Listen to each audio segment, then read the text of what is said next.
होलिका पौर्णिमा, भक्तीची ज्योत आणि नवजीवनाचा संकल्प.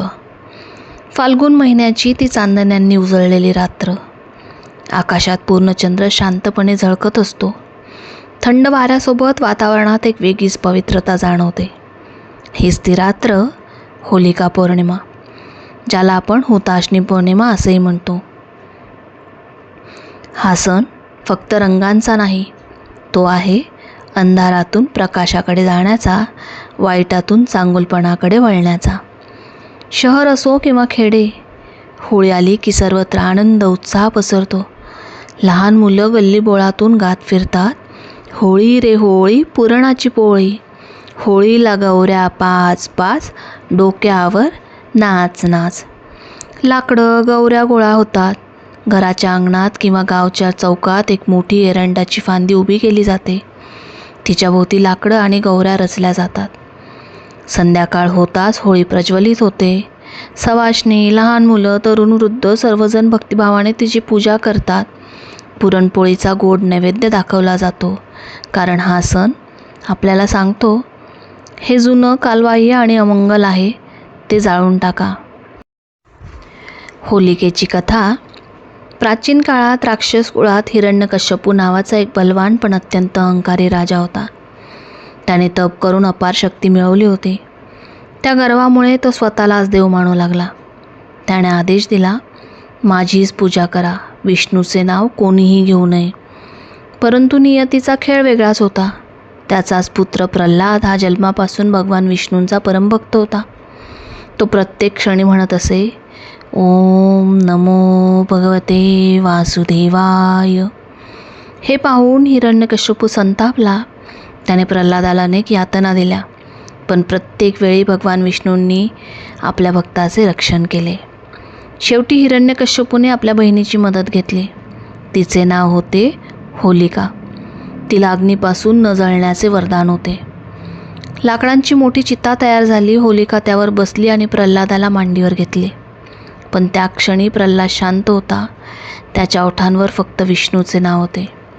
अग्नी प्रज्वलित झाला, ज्वाळा आकाशाला भिडल्या आणि चमत्कार घडला. अधर्मासाठी वापरलेले वरदान निष्फळ ठरले. होलिका जळून खाक झाली, पण भक्त प्रल्हाद सुरक्षित बाहेर आला. ही घटना पाहूनही हिरण्यकश्यपूचा गर्व कमी झाला नाही. तो म्हणाला, तुझा विष्णू कुठे आहे? प्रल्हाद म्हणाला, तो सर्वत्र आहे. रागाने हिरण्यकश्यपूने खांबावर प्रहार केला आणि त्या खांबातून भगवान विष्णू नृसिंह अवतारात प्रकट झाले. त्यांनी अधर्माचा अंत करून हिरण्यकश्यपूचा वध केला. तो दिवस होता फाल्गुन शुद्ध पौर्णिमा. तेव्हापासून होलिका दहन करून वाईट प्रवृत्तींचा नाश आणि भक्तीचा विजय साजरा केला जातो. ही कथा आपल्याला शिकवते, होळी म्हणजे नव्या सुरुवातीचा, सकारात्मकतेचा आणि आत्मशुद्धीचा संकल्प. या दिवशी वाईट सवयी सोडून चांगल्या जीवनाचा निर्णय घेतला तर वर्षभर आनंद आणि समाधान लाभते. म्हणूनच प्रत्येक होळीला बाहेरची होळी जाळण्याबरोबरच आपल्या मनातील वाईट विचारांची होळी करा. तेव्हा जीवन खऱ्या अर्थाने रंगांनी आणि आनंदाने फुलेल. होळी सणामागची एक अद्भुत आध्यात्मिक आणि भावनिक कथा. वासनेपासून प्रेमापर्यंतचा दिव्य प्रवास. प्राचीन काळात तारकासूर नावाचा एक शक्तिशाली असुर होता. त्याने कठोर तप करून ब्रह्मदेवाकडून वरदान मिळवले होते. त्या वरदानामुळे तो जवळजवळ अजेय झाला, कारण त्याचा वध फक्त भगवान शिवांच्या पुत्राकडूनच होऊ शकत होता. पण त्यावेळी भगवान शिव सतीच्या विरहामुळे समाधीत मग्न होते. त्यांनी संसार आणि भावनांचा त्याग केला होता. देव चिंतेत पडले. जर शिवांनी विवाह केला नाही तर सृष्टीचा नाश निश्चित होता. हिमालयाची कन्या पार्वती मागील जन्मात सती होती. या जन्मातही तिने महादेवांना पती म्हणून मिळवण्याचा संकल्प केला. तिने कठोर तप सुरू केले. उन्हाळा, पावसाळा, हिवाळा, वर्षानुवर्ष ती ध्यान करत राहिली. पण शिवांचे ध्यान अढळ होते. देवांनी एक उपाय शोधला. त्यांनी प्रेम आणि आकर्षणाचे देव कामदेव यांना बोलावले.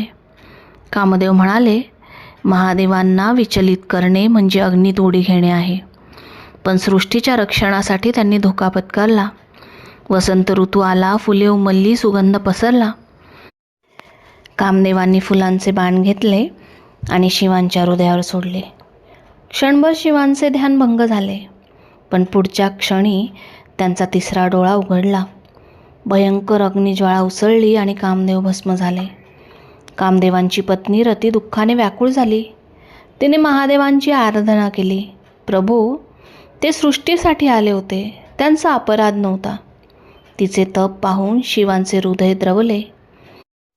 महादेवांना सतीची आठवण झाली. त्यांनी कामदेवांना पुन्हा जीवनदान दिले, पण शरीराशिवाय. ते म्हणाले, आजपासून तू मनात राहशील, तुझे नाव असेल मनसीज. त्या दिवशी फाल्गुन पौर्णिमा होती. लोकांनी अग्नी प्रज्वलित केला. तो अग्नी होता वासना, अहंकार आणि वाईट विचार जाळण्याचा. सकाळी लोकांनी रंग उधळले, कारण प्रेमाला कोणताही भेद नसतो. तेव्हापासून होळी साजरी होते. ही कथा आपल्याला शिकवते, होळी फक्त रंगांचा सण नाही, तो आहे आत्मशुद्धीचा उत्सव.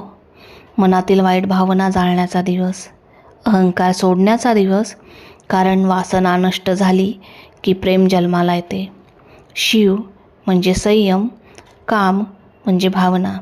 दोघांचे संतुलनच जीवन सुंदर बनवते. राधाकृष्णाची होळी, प्रेमाचा रंग, भक्तीचा उत्सव.